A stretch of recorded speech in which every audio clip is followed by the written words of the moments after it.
नांदेड जिल्ह्यात मान्सून पूर्व पावसाने पुन्हा एकदा कहर केला आहे।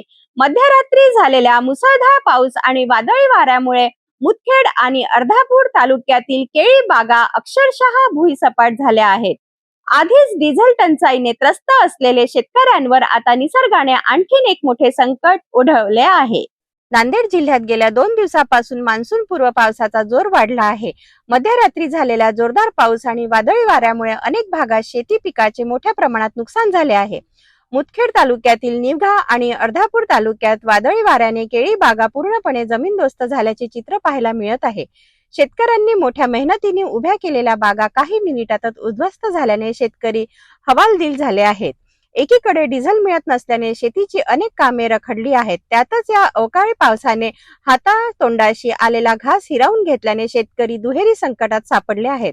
अनेक शेतकऱ्यांनी कर्ज काढून आणि मोठा खर्च करून केळी बागा उभ्या केल्या होत्या, मात्र अचानक आलेल्या वादळी पावसामुळे लाखोचे नुकसान झाल्याचा अंदाज व्यक्त केला आहे। दरम्यान नुकसानग्रस्त शेतकऱ्यांनी प्रशासनाकडे तात्काळ पंचनामे करून आर्थिक मदत देण्याची मागणी केली आहे।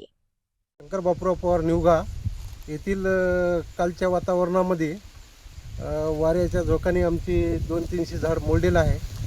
तरी नमोद बायोटेकचं आमचं रोपटं होतं 27-28-29ची रास आहे आमची। तरी खूप नुकसान झालं। कालच्या वाऱ्यामध्ये जवळपास 1.5-2 लाख रुपयाचं माझं एकल्याचं नुकसान झालेलं आहे। आता काय झाड का आता बाग लगेच पाडायला आलता 200-300 झाडाचं एक नुकसान झालं, एक गाडी नुकसान झालेलं आहे आमचं। ते होतं मार्केट चांगलं आहे सध्याला, पण या हवामानाच्या याच्यावर चर्चा आहे। दरवर्षी लगातार 3 वर्ष झाले असं होत आहे। निसर्गाच्या सततच्या तडाख्यामुळे आधीच संकटात असलेला शेतकरी आता आणखीन अडचणीत सापडला आहे।